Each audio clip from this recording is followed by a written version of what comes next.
Welcome, everyone. I'm Ruffian Tittman, Executive Director of Friends of the Wissahickon, and we're so glad to have you tonight for our virtual Valley Talk, People, Parks, Planet. We have some great friends joining us tonight from two wonderful organizations working on behalf of public space in the region, the Coalition for the Delaware River Watershed, and the Philadelphia Parks Alliance. And I'd just like to take care of a few brief housekeeping items before we dive into what we can all do to make our parks and our planet better. You are all being recorded, and there are in the chat links to how to submit questions. We'll have a Q&A when we get towards the end of the program. Friends of the Wissahickon is the steward with Parks and Recreation of the Wissahickon Valley Park.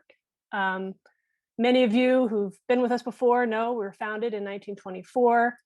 And we are very proud of our nearly 3,000 members who support our work. And we have a few highlights of our work. A lot of it is focused in the park, stewardship of the creek and the forest habitat, our trails, working on education projects in and around the park. But one of the other things we do is advocacy work on behalf of the Wissahickon, and we partner with great organizations to do that where we find alignment. And so I'm so happy tonight to have Sandra Miola from the Coalition for the Delaware River Watershed, Executive Director, and has served in that position since 2018. And we have Alex Doty, Executive Director of the Philadelphia Parks Alliance. Prior to that, many of you are familiar with Alex's work when he led the Bicycle Coalition here in Philadelphia. And Lula DeFersha, who's the campaign director for the Philadelphia Parks Alliance. I am so happy to have our guests here tonight.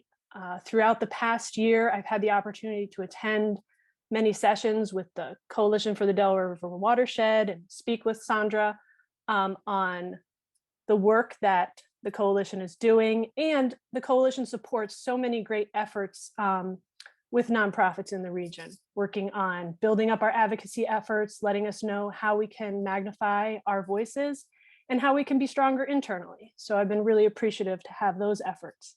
And Alex and Lula have been great friends. We've been chatting it up all year on Zoom, and maybe one of these days we'll still do a Zoom, but the three of us will be in the same place somewhere, and that'll be fun. So I'm so glad to have everyone here tonight, and I'm going to turn it over to Sandra to let us know what the Coalition for the Delaware River Watershed, ooh, that's a doozy, is working on right now and how we can all help. Welcome, Sandra. Great. Thanks so much, Ruffian, and all the staff at the Friends of the Wissahickon. I'm so thrilled to be here tonight with all of you. Thanks for joining. You can go to the next slide, Noah. So I'll start off with a little, first off, I have to say, my headshot photo that you saw before, I was like, wow, my hair was short. I have not cut my hair since the beginning of when COVID all started. I'm a different person. So a little bit about the Coalition for the Delaware River Watershed. We are a network of about 160 non-governmental, nonpartisan, conservation-minded organizations. And we're all working together toward the same shared goal, which is really protecting and preserving the watershed's resources, clean water, protected lands, and so on. We really serve as a resource to our member for capacity building, for advocacy resources. We design a lot of social media toolkits. You can go to the next slide, actually. Thanks, Noah. We tend to go to DC, or we're going to DC pre-COVID at least once a year with all of our member organizations that signed up to be participants at our annual Hill Day, or Lobby Day, as we like to call it. And it's a really fun event where we're able to physically meet with members of Congress and their staff in their Hill offices and advocate for a bunch of our federal priorities. We also do the same on the state level, which I'll talk about in a second. But the coalition is just a really kind of wonderful network where we're really able to network with each other, try to convene everyone around these really big tent ideas that everyone can get around. A lot of the work we do is advocating for federal funding for the watershed, and who is going to say no to that? It's something everyone can get behind, and really trying to localize why funding for the watershed is so important. when we're talking about the tributaries, creeks, rivers that flow into the Delaware River and really contribute to the overall health of the watershed. One of the other things that we do that we're actually in the thick of right now is planning an annual conference. It's called the Delaware River Watershed Forum. Last year was our first time trying it virtually, and we did it. We're still here. This year we're doing it again, but we're offering in-person field trips, which I'm really excited about. And I believe the Friends of the Wissahickon submitted a field trip proposal, which I'm really excited to move forward with and really highlight some of the great work that these folks do. Next slide, please. This is just some of the pictures of our members on Capitol Hill at our State House lobby days, really trying to emphasize that although we have 160 plus member organizations, we're stronger together and can speak really loudly with one voice. So next slide. Our single most, hands down top priority is advocating for federal funding for the Delaware River Basin Restoration Program. The program was started back in 2018 as a result of a lot of our coalition members' advocacy efforts and trying to get this program across the finish line. President Obama signed it into law right before he left, back in 2016 rather. And the program, the Delaware River Basin Restoration Program, or how I affectionately call it, Dr. Burke, created a grant mechanism called the Delaware Watershed Conservation Fund. This fund is administered by the National Fish and Wildlife Foundation. Grants, folks eligible to apply for these grants are nonprofit organizations, tribal groups, government agencies, schools, etc. And to date, after 3 rounds of grants, 90 on the ground projects have been funded. About $17 million has been shelled out, and just really wonderful to see so much excitement around this program in such a short amount of time.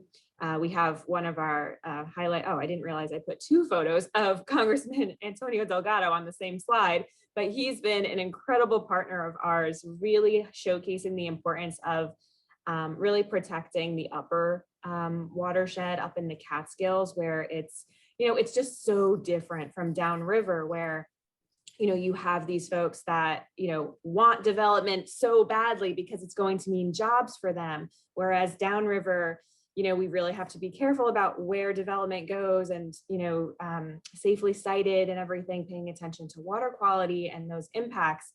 And, Congressman Delgado has been instrumental in really, advocating for the upper watershed and really protecting that. It's a world-class trout fishery up there. So that's been really great.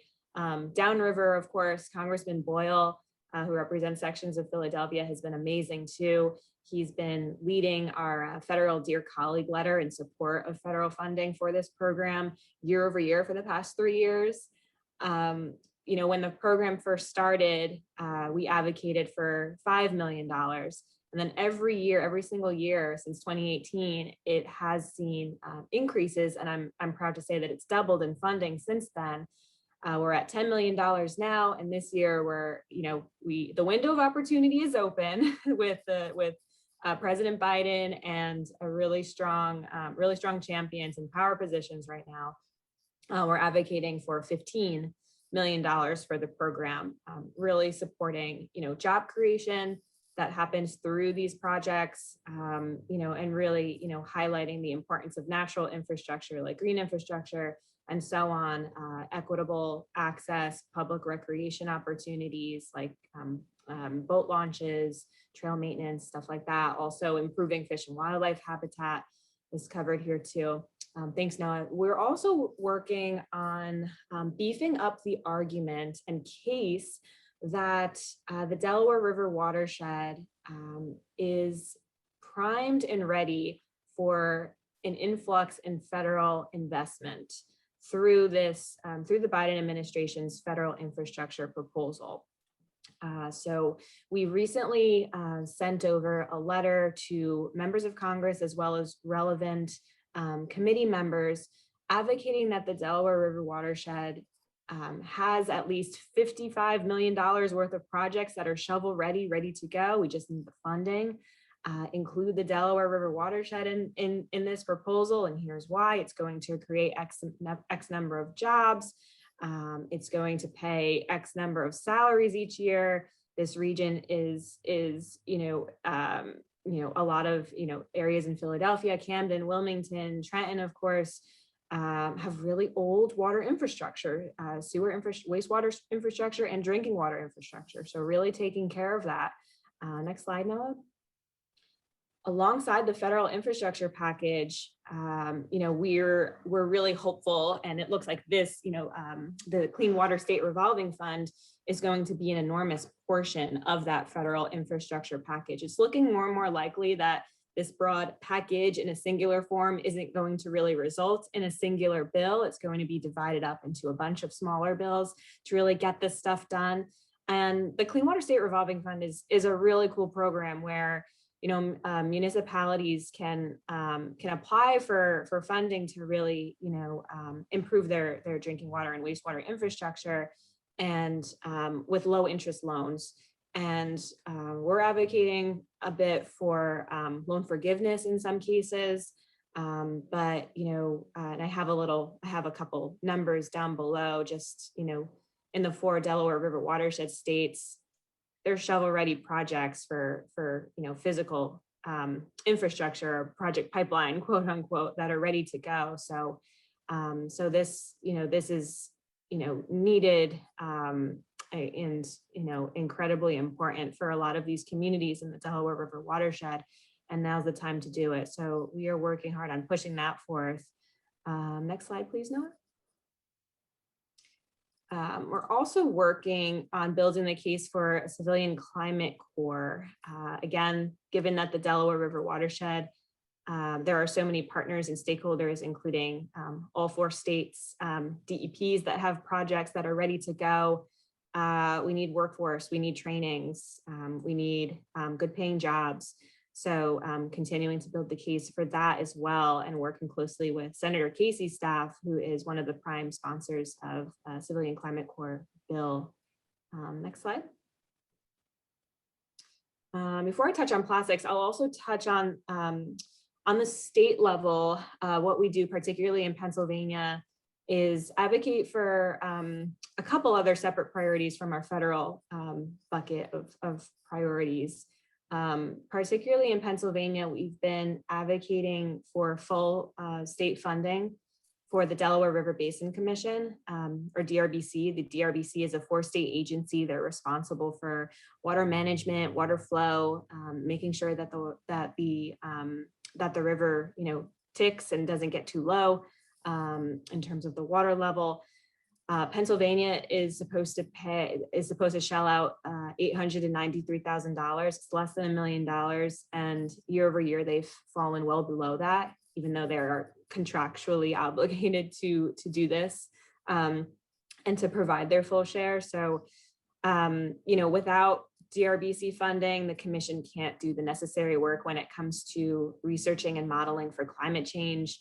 Also making sure that the salt line in the river doesn't creep north, and that salt line is right around the Trenton area. And if it does go north due to sea level rise, climate change, that would kind of have domino effects across the watershed when it comes to habitat and overall watershed health. So definitely don't want that to happen, and that's just one of the things that one of the values that DRBC provides to the overall watershed and our partners. Something else we're working on in Pennsylvania in particular is plastic bags. We've been working with a close partner of ours has been Penn Environment on this, working on the plastic bag ban in Philly. It's finally going into effect on July 1st. But will really more officially go into effect on October 1st of this year, once businesses are able to inform their clientele and so on. There's also, on the state level, there's a package of about 13 bills called the PA Zero Waste Package. There's a statewide bag ban in that bill package. There's a styrofoam ban and a bottle bill and so on. So, hopefully we're hopeful that with cultivating some new legislative champions, those can move and get some more support behind. And something you folks can do is, call up your specific, Pennsylvania representatives and urge them to support a statewide plastics policy, as well as support full funding for the DRBC once the budget cycle comes around again. On the federal level on plastics, we're also advocating for members of Congress that are representing the watershed to support the Break Free from Plastic Pollution Act. It's a really progressive, comprehensive bill that would really tackle plastic pollution at its source by requiring manufacturers and producers of plastics to really take care of that end of life and really design their products in a way that doesn't put the onus on taxpayers and municipalities to take care of this waste. It would also institute a national plastic bag ban. It does not have bipartisan support of yet, but we are hoping, while the window of opportunity is there, for it to move. So encouraging your member of Congress to support that would be really great as well. And if you if you have any questions on that, I am here. And I think with that, I am at time, and I will turn it back over to Ruffian. Thank you so much. I know I have a lot of questions, and I think what we'll do is we'll save all the questions for the end and get into a nice discussion with all of us together.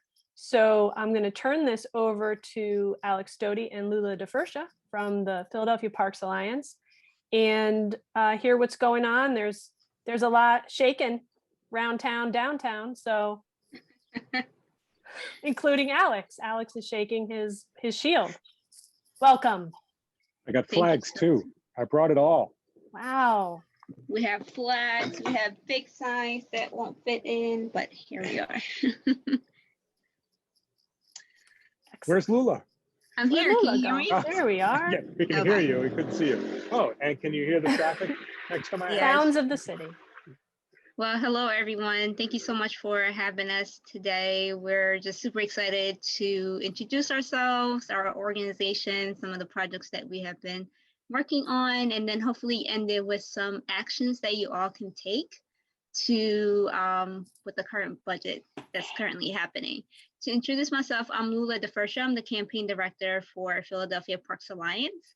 I joined the Parks Alliance 2 weeks before the pandemic hit. So I had the opportunity to be in the office for 2 weeks, and then we have been working from home. Now we're back to the office, so which is super exciting. But I've known Alex, so it's been a pleasure and interesting to navigate. How do we interact with some of our members working from home and also understand some of their needs that they have? Alex, if you want to introduce yourself. Hi, I'm Alex, and excited to be talking advocacy, and be talking about what we can try and pay for, what can be done instead of what is it best to cut. So that's a sort of a happier place to be, and really happy to. We were talking before we started here about how quickly people can get back in the office. When you're a 2-person staff, it's a little easier to get back in the office in a hurry. So that's been nice. And Lula, please tell us more about our Take Action campaign. Okay, just here's a background about who we are, and please feel free to visit our website, and I'll put all of our information in the chat. So I just kind of run you through quickly about our mission. We campaign for outstanding parks and recreation and open space to make Philadelphia a healthy, vibrant, and sustainable city for all. No way, you can go to the next one. I'm just going to quickly go through some of our projects as well, and then we're going to get to our action part. Some of our current projects that we have accomplished from 2020 to 2021 has been, we have been able to provide grants for some of the recreation centers for our COVID relief grant. We have been able to work with Keep Philadelphia Beautiful to team up with Lowe's to provide 10 recreation centers mini grants totaling for $8,000. And we have created, if you go to our website, we have created a wish list of various recreation centers. They made a wish list on Amazon, so you can contribute based on your likings. And also we have done some cleanups since I guess last spring. We were able to collect over 400 pounds of trash. That was interesting to do, and it was very just rewarding to connect and partner with some of the recreation leaders, but also community advocates to do that.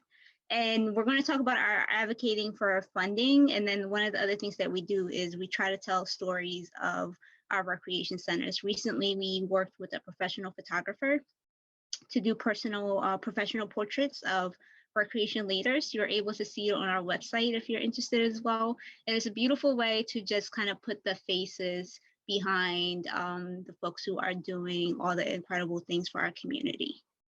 And then next slide, we'll talk about Alex, you can jump in and take our action.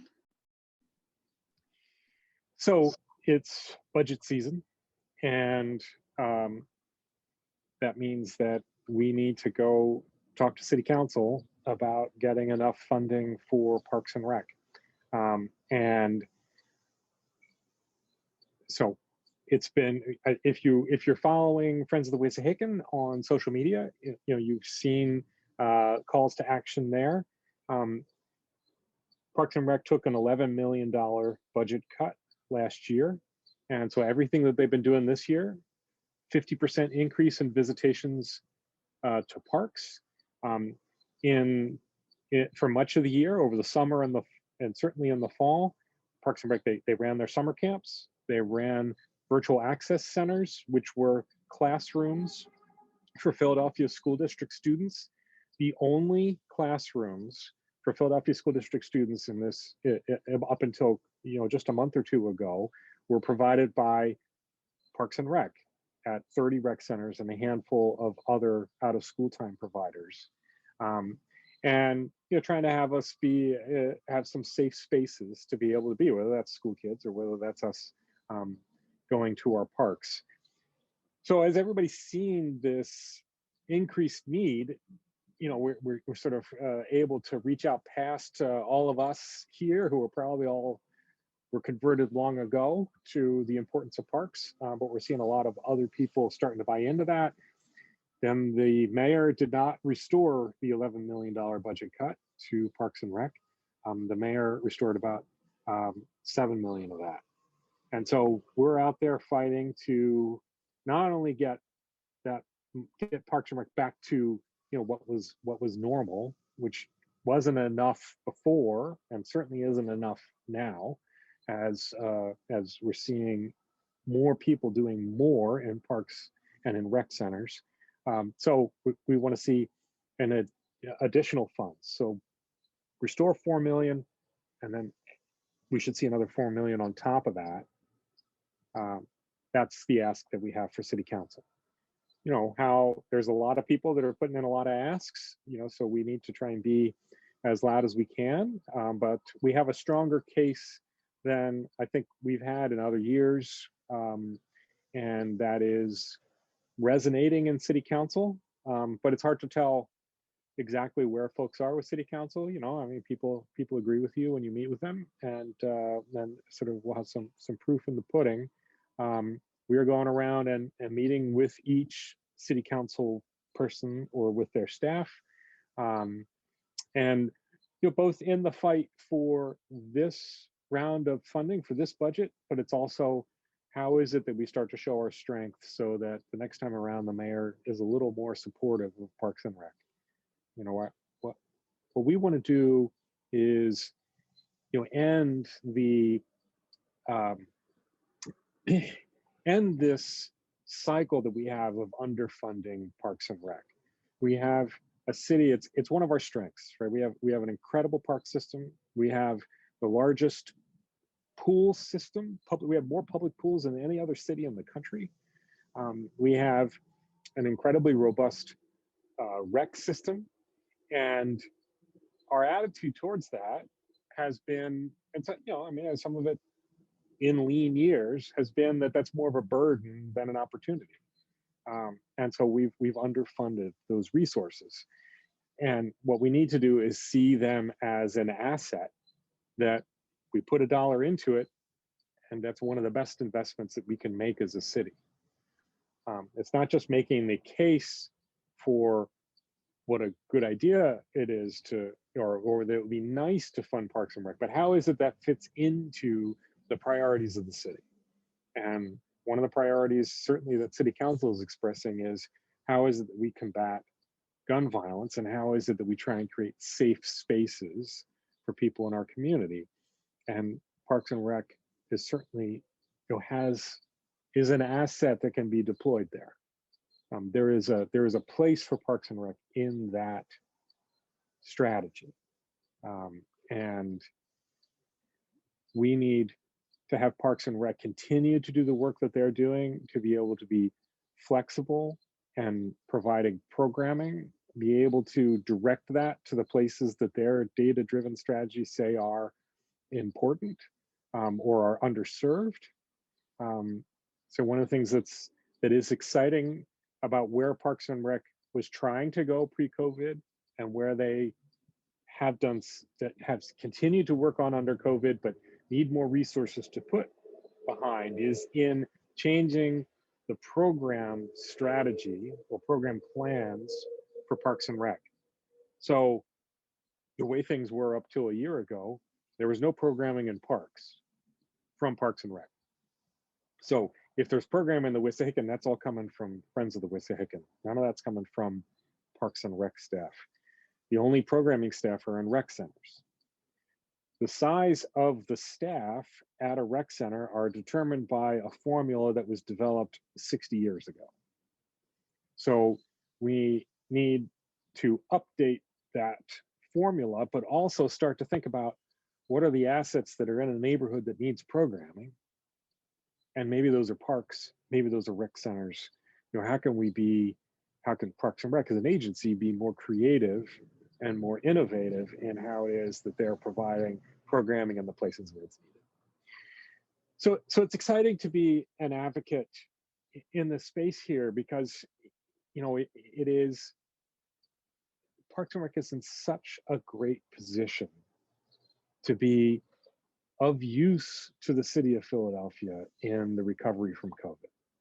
And advocating for these dollars, and they're needed across the system.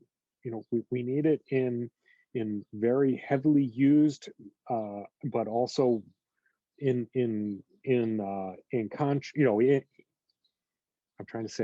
comparison to other sites, like the Wissahickon, heavily used, has more resources than other places. Everybody needs more help, and Parks and Rec needs more resources. Each site is a little bit different in its needs, but we need to make sure that we get that. If we get that to everyone. I've probably gone on long enough at this point. So already I put the link how you can take action in the chat. Also, another important date is May 26th for the public testimony. If you are interested, make sure you register. I believe the day before, right, Alex? Yeah, so Lula, that is, thank you for bringing up that point. That is one of the areas where we really need people. There are 3 days for the public to give comments. One of them, I think that the just passed was perhaps only just for the school district budget. At any rate, we have heard from city council offices, it matters that people show up to the public testimony. Mm-hmm. So you get 2 minutes. It's not difficult. The only thing you really need to say is, I support more funding for Parks and Rec. And then add whatever your story is. You don't have to worry about talking points. I mean, if you want to read off talking points, go for it. You can take it straight off of our action alert, but you don't have to. And quantity matters. We need to get people to sign up. It's not as much of a pain in the butt as going down to City Hall during the day and having to be in the room. But even though you're only going to talk for 2 minutes, you're probably going to be on the phone for an hour Mhm. as your and you don't know exactly when it's going to be. So just so long as you understand what the challenge is, we would really appreciate it if you pick up that mantle and do that. Excellent. I don't know if we have any other slides, Lula. I wasn't. No, that was I left it All to right. you. So Well, we have covered a lot of ground. yeah.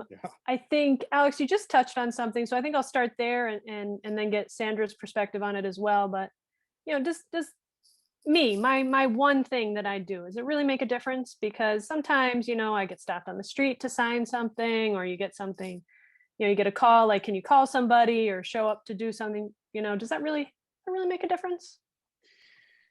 Well, does voting make a difference, right?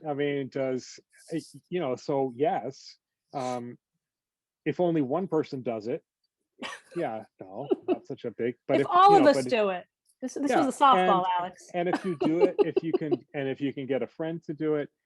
And I'll also say, in terms of the take action, and I think Sandra's probably experienced this at the federal level too. There is every action that you take makes a difference. The email that you do, sort of like you just sign into our system and you just click send on that message, that's good. If you personalize the message, in front of it, that's the next step up the pyramid. If you call a city council office or whatever the elected representative is, that call is another step up. Now, the calls can be frustrating because, especially even if not every city council office consistently answers their phone, so it can be frustrating, but when you do it, that's great. It's payoff. All the congressional offices, they all figure out how to answer their phone. And then, getting to an in-person, if you have a relationship, or you're just happen to be in a space where there is also an elected official, when you say that in person, face to face, that gets you up high. And of course, if you have some sort of relationship with someone and you can, send them a text or give them a call, that's kind of your top of your pyramid. To just kind of add to that, we have been recently meeting with council members for the past month or so. And the question that we ask them at the end is, do you have any advice for us, like as far as advocacy, and what way can we connect with you? And the majority of them have said, like, connect with the human side of them. A lot of times I think we talk to them as politicians, and just speak from, like what Alex was saying earlier, from your personal experience, whether it's from your community, your neighborhood, or what you have seen. And also knowing what your council member really is advocating for, being able to connect with them on that level does make a difference. Excellent. I can jump in and add to that. I would echo everything that was said. And in addition, members of Congress and all decision makers love to hear from their constituents. And for our meetings, particularly with congressional offices, when we have a constituent in that meeting, it is just so much more powerful hearing that constituent story, personalizing the message a bit. How does that particular policy connect to their life and their, that congressional district and those constituents? So absolutely, I think, any action that an individual takes does matter. When you do personalized storytelling is so important. A lot of what the coalition does really is relationship building. It's not about, cold calling and kind of just asking isn't effective. You really need to grow that relationship. So I would absolutely encourage that as well. One of the things that's similar between both organizations is you really are coalitions of other groups and are bringing similar organizations. They're not all exactly the same, but together to magnify the voice. Is there, could you use more members at the organizational level, and what does it take to be a organizational member of I'll start with you, Sandra, and then go to Alex or Lula. Sure, thanks. There are absolutely no membership dues or anything like that to join the coalition for the Delaware River Watershed. We do have a a short membership application form that's available on our website. It's delriverwatershed.org. And we are always looking for new members. We are trying to really cast a wide net. And, you know, we actually embarked on a strategic planning process over last summer, actually. And one of the things that kept sticking out to us was we really need to widen, you know, and really bring different voices to the table, you know, not just conservation organizations, but, you know, what about social justice organizations? What about healthcare organizations, education groups? And really, you know, also emphasizing, you know, the importance of, outdoor recreation and connecting the folks who love the outdoors and so on. So really casting that broad net. And I bring up recreation because I actually just got a membership application from Wilmington Trail Club based on our outreach. So we're always looking for more voices to really amplify what they're doing toward our greater, toward these larger priorities as they're impacting everyone. So I'll leave it there, but short answer is yes, always looking for new folks to bring to the table and really co-creating some campaigns with them. Excellent. And Alex, how, you know, I know the work you're all doing supporting rec and the advocacy issues around Parks and Rec, but and I know Friends of the Wissahickons been a member organization of the Parks Alliance for a long time, but for other folks who are out there that might be looking to get involved, is that something that we can suggest they do? Yeah, for sure. I find it funny. So my previous job was at the Bicycle Coalition, which wasn't a coalition at all. It was a membership group. So now I'm with the Alliance, and it's a coalition. So I think that one of the interesting things of being kind of the new guy in this space, and for me, it used to be that you could say you're a new guy for a year. COVID, I think, has extended that. I'm doing this for a little while. It's been a year and a half, I guess. And kind of what's the role of the Parks Alliance? You know, how do we get along in this space and, you know, kind of act as a convener and a connector? We're smaller than a lot of the groups that we're trying to connect, and what's our role? And I think that, you know, what we've found is, and where we want to connect with people is around advocacy. We want to be the sharp elbows of this movement in a way that many of our sister organizations can't, and aren't designed to be, right? I mean, and so that's a role that we fill.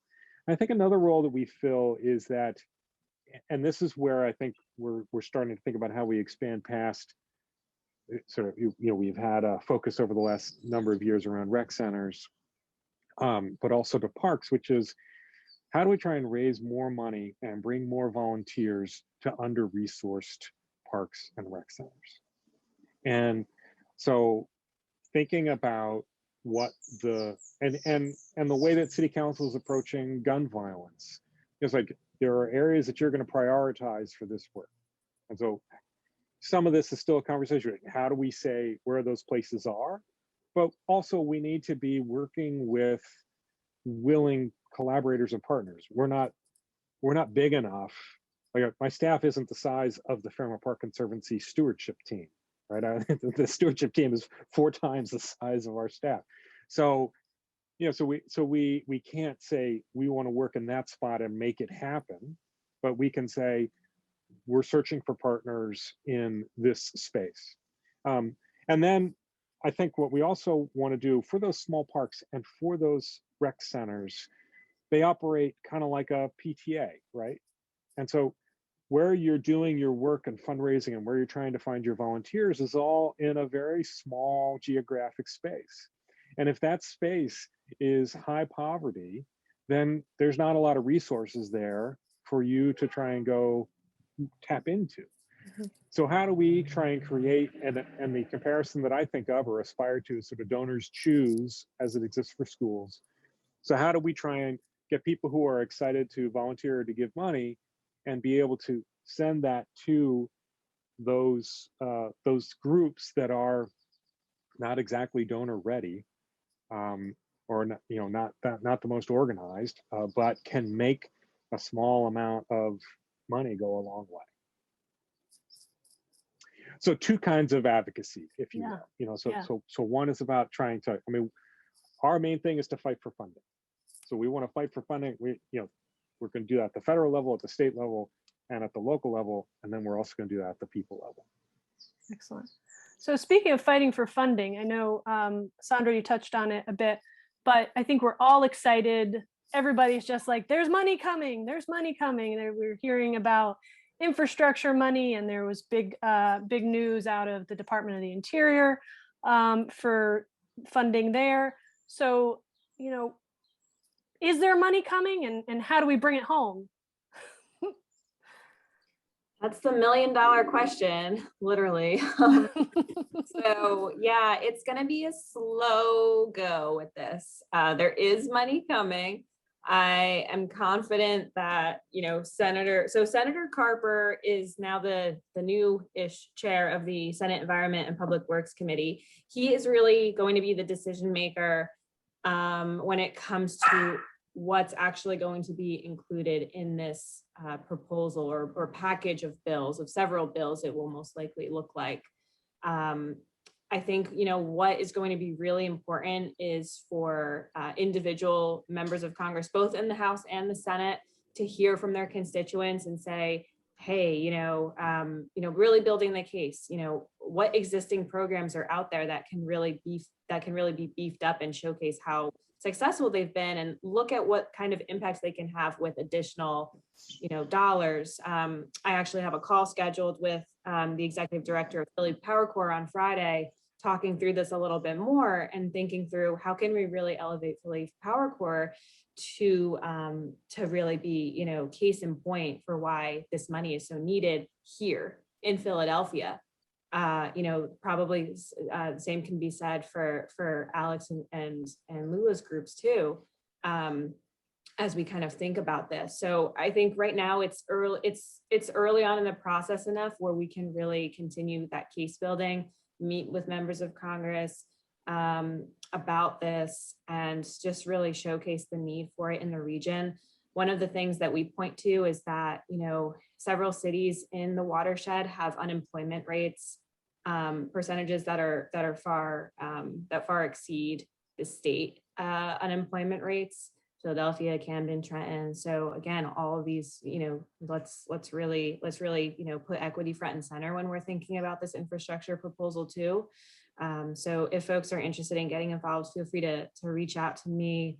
I don't know if I could put the chat's disabled. I'm sure, you folks will circulate contact info if folks would like to reach out and get more involved, but we need that local voice and those storytellers when we're really, making this case. And I think that would be really powerful to really showcase if anyone has experience with Philly Power Corps or another type of workforce development program where that impact can really be multiplied. That would be great. Yeah, well, good luck with that. That's a great program, Philly Power Corps. And I totally agree that there's, I think, huge opportunity for us to create jobs and do great work on the ground here in the region. Alex, you've brought big money home in the past. Yeah, the last stimulus was a really big part about getting the circuit. Yeah, circuit going. trails. And yeah. And I think that this is kind of, it's kind of similar in that we don't know exactly what's going to happen, but it's happening. If you just think about how different this situation is, obviously from a year ago with COVID, but just from January, just from the Georgia special election, and kind of we've been prepping ourselves for being destitute. yeah. And now and now the feds are as one city council person put it, backing up the money truck. How much it is, what it's going to be geared to. I think what we need to be doing is talking up what the needs are in the space that we're in and what the opportunities are. And I'm not sure that that's, you know, so the Chamber of Commerce is ready with their list, SEPTA is ready with their list. You know, is the environmental community ready with our list? I don't see it. And so I think that we actually had a board meeting today where we're talking about how do we start to, for Parks and Rec, you know, how do we start to come up with a list of what the priority projects are? Because that was certainly something that we learned when we were working on the circuit. Is the circuit started as complete the Squeak River Trail, right? And so the first thing we tried to do was line up 9. How many projects does it take to complete the Squeak River Trail? At that point, nobody knew the answer. Right. Okay, so we start to get the answer. And then it's, okay, great. So we brought that list to the deputy mayor for transportation. So this is a fantastic list. Thank you for doing this. Which one should we do first? Hold on a second. We have to go have another meeting, and then we're going to have to come back and talk to you. You know, that with this coalition, would everybody stay in? You know, when we got 1 through 9, and what's remarkable is that work, you know, it started with trying to get 9 trail segments done, and now it's an 850-mile trail network. You know, that's got a name and is one of the biggest regional trail systems that's being built in the country, and also got its impetus because one of the things that the Obama administration liked about the proposals that were being made within that stimulus grant was that you were going to connect Bartram's Garden with Lower Merion, like that connecting one of the lowest income zip codes with one of the highest income zip codes via trails was one of the selling points of that, and I think we're back to having the same kind of conversation. So hopefully some more great things will come out of this work. I've just checked and I see some folks have dropped some questions into our forum. So one of them is for you, Alex. Are neighbors interested in using the parks to grow food and create habitat? You know, I think that one of the areas, so we've sort of identified that as the Parks Alliance, we care about rec centers, parks, and open space. And we're the smallest group and we have the broadest brief, right? And nobody else is trying to cover all of that. And I think the area that has, nobody in there is like set and good, right? But open space is sort of the neglected one of that. And so, you know, I think you're seeing a lot with the Horticultural Society with doing community gardens. You know, so I think that's, and using a lot of that, not necessarily park space for that, but using abandoned lots and using open space for that. And then, you know, it's become a place that I love volunteering, so I talk about it a little bit too much, but I think Mount Moriah Cemetery is a great place to explore all of those topics, you know, from possibility of orchards to how it is that we're preserving or creating habitat, and what does that look like, and how are we building resilience to flooding? How are we working on heat islands? I'm sort of taking the question and running with it a lot wider. But, so yes, there is an interest, but there's also, you're saying in that coalition mindset, there's organizations that are doing some of that work. I think you mentioned PHS, and some of maybe the smaller CDCs around in neighborhoods may be looking to make some of those connections, and other, even some of the smaller park friends groups. But I think, yeah, and to plug a kind of an up and coming, or is the Philadelphia Orchard Project. Yes. Which now has a home at Woodland Cemetery, which is just fantastic. Yeah, our cemeteries are great open spaces as well, right? So this is the second time I've heard Mount Moriah today. So okay, and they were built to be that, right? I mean, that Woodlands was created as a cemetery in part because it was some of the last open space in West Philadelphia. I mean, the idea was that, I mean, that was parks for that generation. That was, you know, that's how you did a park. Okay. Well, this kind of dovetails on that. I have another question here is, are you working at all with the religious community, and do you find religious groups are interested in this work? I'm just asking them. These are the questions. So, I mean, that is a traditional place for where the sort of for a civic space in some neighborhoods. Mhm. And you know, so there are some places where that's true. It's not as true as it used to be. Mhm. But I do think that the thing that we are looking for is, how do you find a group that's civic minded, wants to do volunteering, and is going to show up at a place that tends to be more corporate today, but can also be religious. So that's an area that we are, you know, there's a lot of thinking that Lula and I do about how it is that we try and take two of us and turn us into much more than the sum of our parts. That came out totally wrong. And one of them is, you know, you're trying to find people who are searching for volunteer opportunities as an organization, and they're trying to match them up and pair them up with an opportunity. I'm going to go over to Sandra now, and change course a little bit with a question of my own. First, just to say that one of the great resources that I've been utilizing this year is the DEIJ toolkits, diversity, equity, inclusion, and justice. And I know that's been organizationally and capacity building with your member organizations, something that CDRW has been focused on. And this is kind of really not a question, but just kind of an open-ended opportunity to talk about that connection. I think, you know, we're all really finding how linked equity, diversity, inclusion, justice is to the environmental movement, to our open spaces and our green spaces. And I'm wondering if you just want to expound on that a little bit and talk about some of the work that the coalition has been doing there. Yeah, absolutely. I will first say that the coalition is by no means an expert in this work.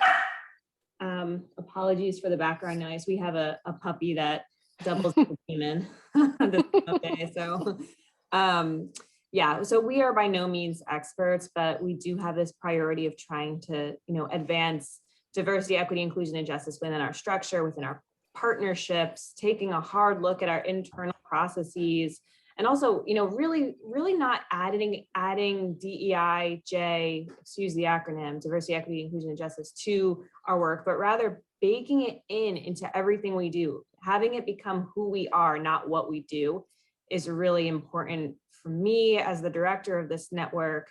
But also it requires so much of a culture shift that, you know, a lot of our member organizations are so, you know, they're on completely different, you know, along the spectrum. Some are really farther along. Some, you know, don't really, you know, understand the importance of this work, or how it, you know, resonates with their mission, and it so does. So we're really trying to break down those barriers that really hinder participation and collaboration, really focusing on getting more folks to the table, empowering our partners and, you know, Black, Indigenous, people of color, those folks in those communities in the watershed, making sure every voice is heard and valued regardless of where they're coming from, race, gender, et cetera. Also, you know, really making a conscious effort to advocate for sound policy that's aligning with and grounded in equity and justice. And there are a few efforts on the state level. New Jersey just had a big win with their New Jersey cumulative impacts bill. Delaware has a bill that's set to be introduced hopefully soon that would do something similar. And I know the Pennsylvania Environmental Justice Office is collecting comments on kind of looking at what public participation is going to look like with that agency. So, you know, really having a keen eye with that. But, you know, the purpose of us really showcasing, you know, resources on our website and our toolkit is to, and, you know, I'm really hoping that, you know, our member organizations and other stakeholders for that matter really read this toolkit both toolkits cover to cover. We have two toolkits. One is internally focused, it must be the first, really, doing the internal work, doing that really personal, sometimes uncomfortable work is absolutely necessary before you reach out to, some of these communities, making sure that, you check, any unconscious bias, and really, lean into that learning space. And then we also have this external toolkit that provides some really great examples of community engagement practices, practices when it comes to external programming, conferences. We have identity specific resources. Every single one of my staff, people on my staff identify as members of the LGBTQ+ community. So we are really big on making sure we're doing a really great and robust job with that. We've also, given the complexity and diversification of the watershed itself in terms of the makeup of it, we are also trying to figure out what does diversity and equity, inclusion, and justice mean in the rural areas of the watershed too, when it comes to costs and socioeconomic issues. So much work is to be done in this space, and we, we're kind of at this place now where we've done all of this content creation, we put together this equity resource library.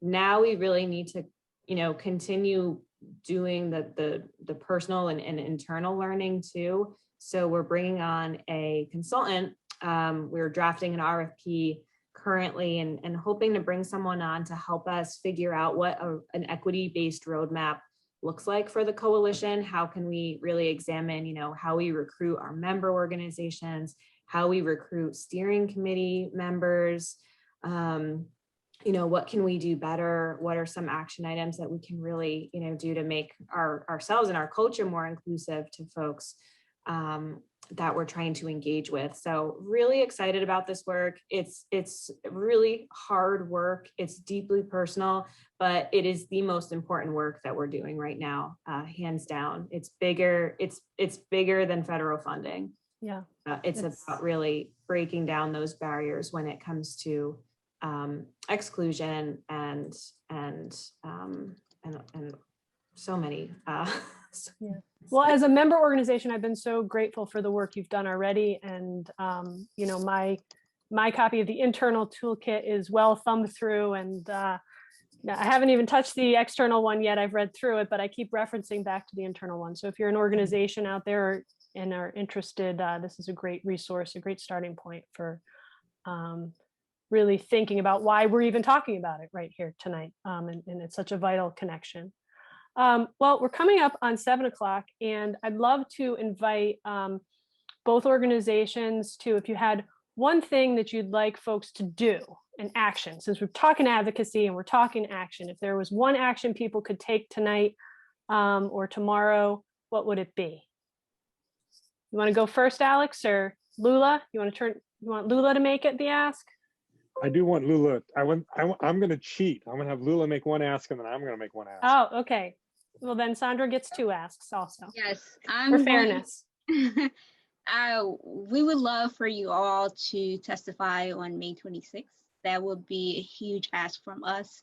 It's our way of advocating for our parks and recreation, and hearing your voice and your personal experience and stories will mean a lot to us.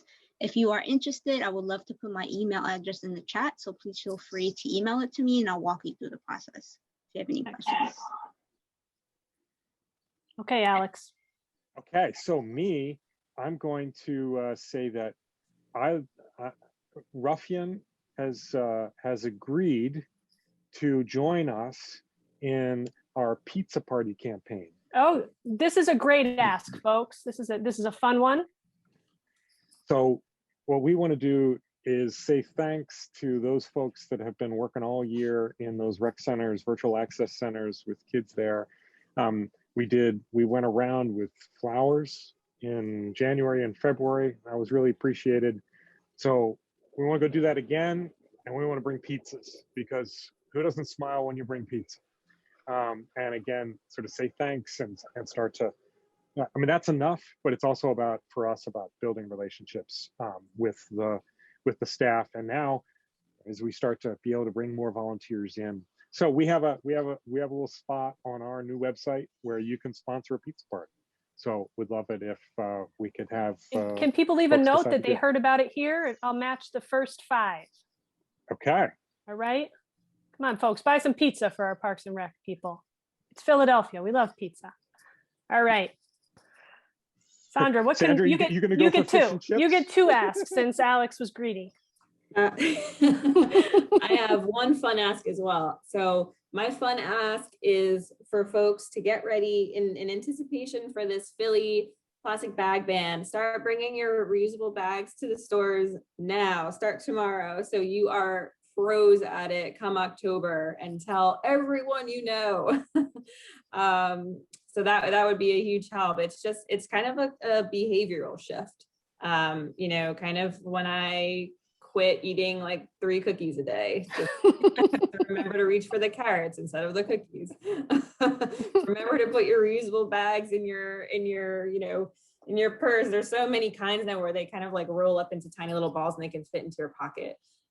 So my other one is to, I think I mentioned it before, reach out to your member of Congress, either their district office or their DC office, and let them know that you support robust funding for the Delaware River Basin Restoration Program, and also that you support inclusion of the Delaware River Watershed investment within the federal infrastructure package or bills, whatever we're looking at, and then over the summer. That would be huge, and throw in some storytelling. So that's all I could go on and on, but that's what I got. All right. So folks, thank you so much for staying with us. We have, let's see here. Wow, we still have a whole bunch of people who stuck with us the whole time. And I'm thrilled and thank our speakers and everyone for listening. And I hope everyone will take their assignments and get a flag from Alex. Where can folks get one of those? You know, anybody that gives to that pizza fund as part of your challenge, I'll send them a pin. A Oh, pin. look at that. All right. Excellent. With the shield. Yes, and also just give a quick shout out to our colleague, Steve, who's our social media director. He's here. If you're communicating with us via social media, it's him. Hi, Steve. Excellent. Hi, Steve. All right, friends. This was fun. I hope to see you all again soon, and have a great night.